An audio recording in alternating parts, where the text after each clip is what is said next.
Sabapatituwani, Mr. President, Mr. Secretary General, Your Excellencies, friends. I am pleased to be able to address the global community on this first day of the current session of the General Assembly of the United Nations.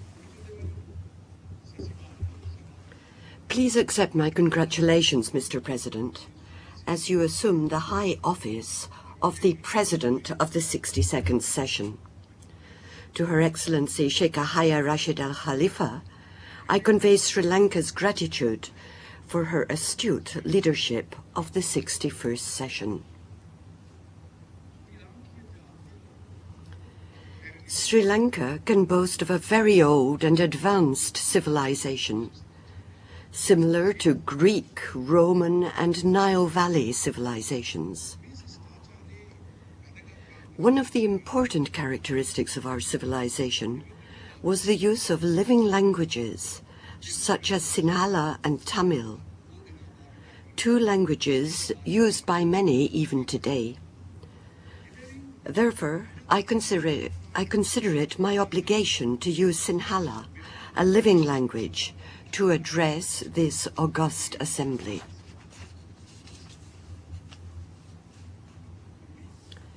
Ladies and gentlemen, may I begin by quoting the immortal words of Sir Isaac Newton.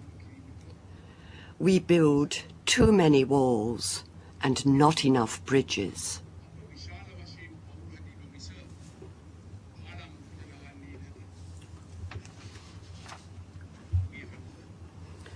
We all became members of an organization that was created to let all of our voices be heard, to avoid trying to resolve problems through violence, revenge, or blame.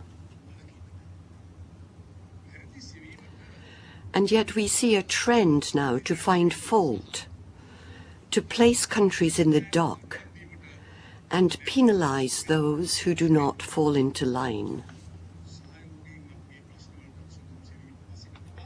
Instead of seeking solutions through cooperation, we have often created suspicion and built walls between ourselves through double standards. Mr. President, I am proud to inform you that despite the significant challenge posed by the ongoing conflict with a ruthless terrorist group in the north of the country, we have freed the eastern province from terrorism and restored law and order there. My government has already launched a massive program of rehabilitation and reconstruction in the east.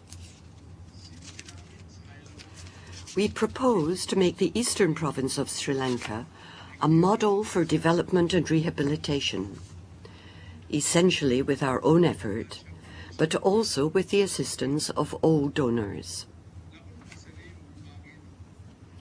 We are taking steps to return the usurped rights of the people by conducting provincial and local government elections in the east early next year.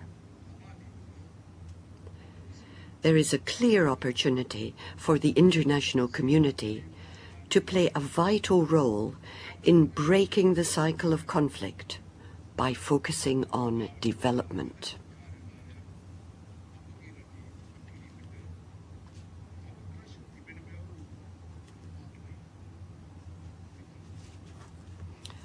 Friends, we launched military operations only to exert pressure on terrorists in order to convince them that it will not be possible for them to obtain a military victory.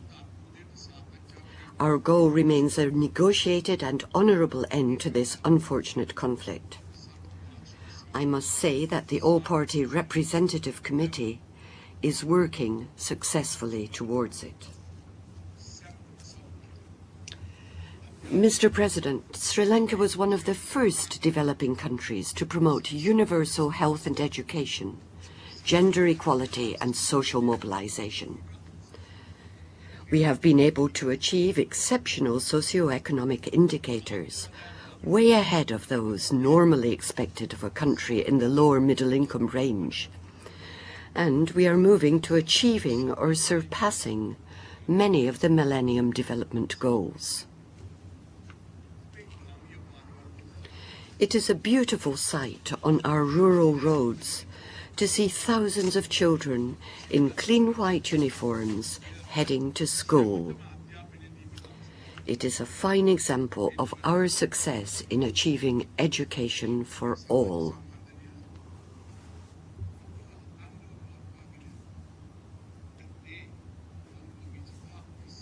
It is despite brutal terrorism of 25 years that we have been able to continue with this social development. My government maintains a policy of openness and cooperation with all international human rights mechanisms, and a number of high-level officials have visited Sri Lanka recently.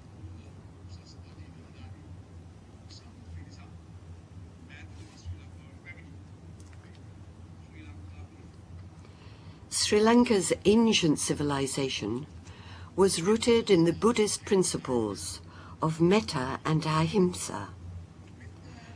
Metta is loving kindness to all living beings, and ahimsa is a deep respect for life. Human rights have been an essential part of our great cultural tradition for millennia. It is therefore nothing new for us to protect human rights. Women in pre-colonial Sri Lanka enjoyed rights that are indeed now prescribed under CEDAW, including rights of property ownership and inheritance rights. It was certainly no accident that Sri Lanka produced the first democratically elected woman prime minister in the world in 1960.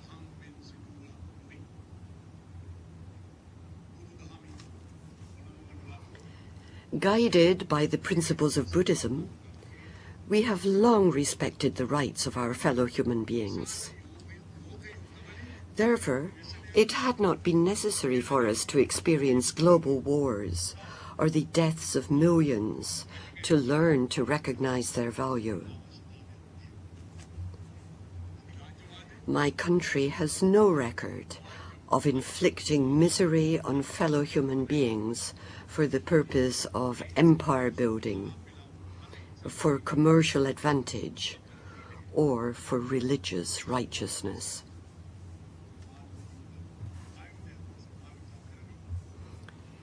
Sri Lanka believes, as one of the founding members of the Human Rights Council, that human rights are too important to be used as a tool to victimize states for political advantage. It is essential that international action to facilitate compliance with human rights standards be fair and even-handed. Human rights have to be protected and advanced for their own sake, not for political gain. Mr. President, Your Excellencies, even as we are gathered here today, state sovereignty, civil society, and the rule of law are increasingly being threatened by terrorism and other illegal and illicit activities in many countries. We need to be vigilant about those activities. Although the United Nations system has set up mechanisms to deal with many of these problems, the capacity of the United Nations to address these challenges effectively has been brought into question. There are many member states represented in this assembly today who have first-hand experience of the havoc caused by brutish terrorism which has stretched out its claws to many corners of the globe to mar innocent lives. All terrorist attacks, whether in New York, Mumbai, Cairo, London, or Colombo, are acts that threaten the democratic way of life and must be condemned unreservedly. Terrorism anywhere is terrorism. There is nothing good in terrorism. Sri Lanka has taken an upfront position in the global community's efforts to deal with terrorism. We have become party to 11 of the 13 United Nations conventions for the suppression of various acts of terrorism. We think that the Comprehensive Convention on International Terrorism, which in our view remains a priority, is only limited to endless discussion. I emphasize, we must conclude those negotiations soon. In whichever continent there be conflict, those conflicts will affect the world economy. Peace in the Middle East would have a great impact on our economy. Solutions sought for conflicts in various countries must be indigenous solutions. Otherwise, even if the international community is appeased, people in the countries saddled with conflicts will not be satisfied, and this would be a blow to democracy. At this point, we must focus our attention on the Palestinians who are striving for an independent state. The world community must help them to manage their country without any undue influence.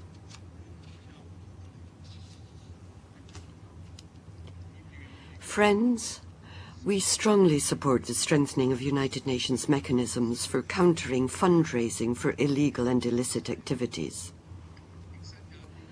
We encourage the Secretary-General to allocate more resources to this area, especially to enhance technical skills in countries which do not have such skills.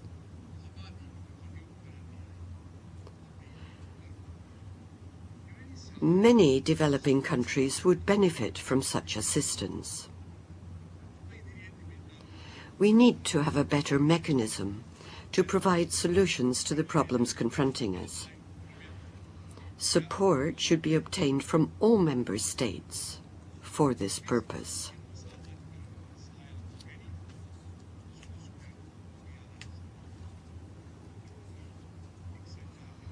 Friends, the United Nations record of achievements is a mixed one.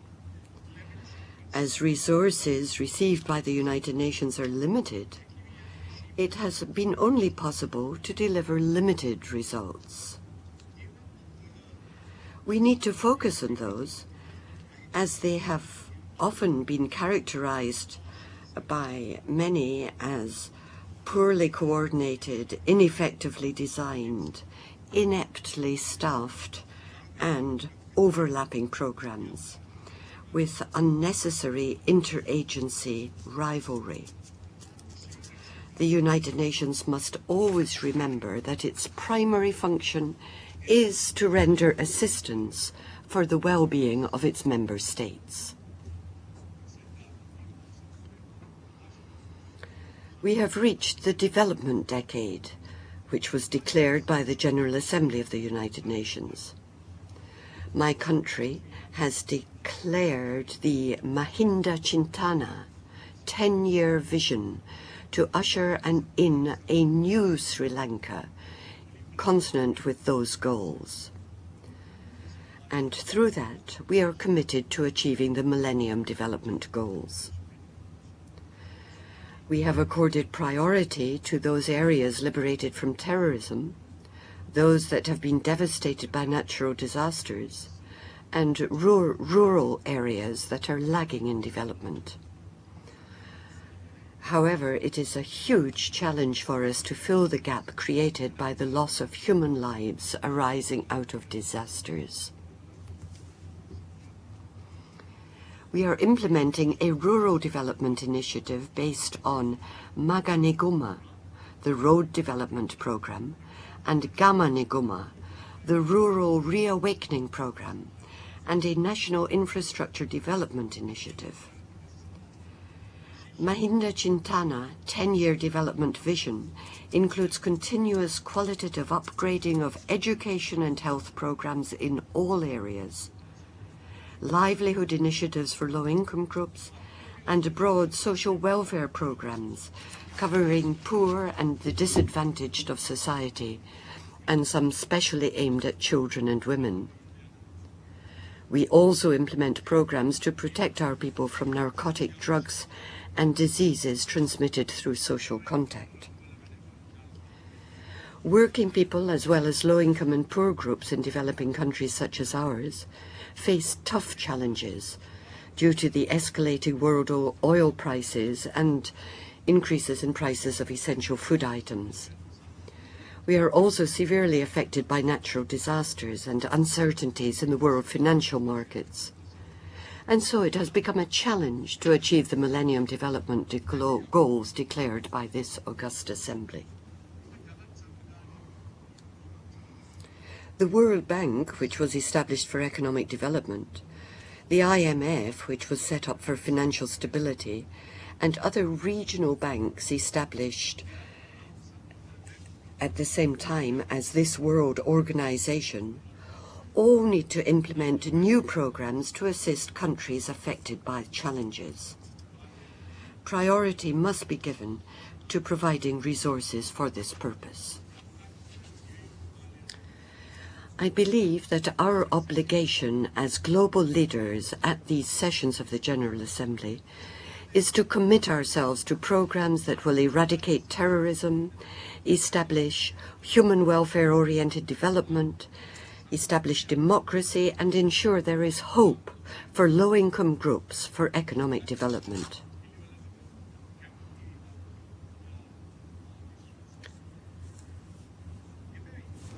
Accordingly, I appeal to the global community to make this 60-second session the beginning of a new chapter, rather than just another session.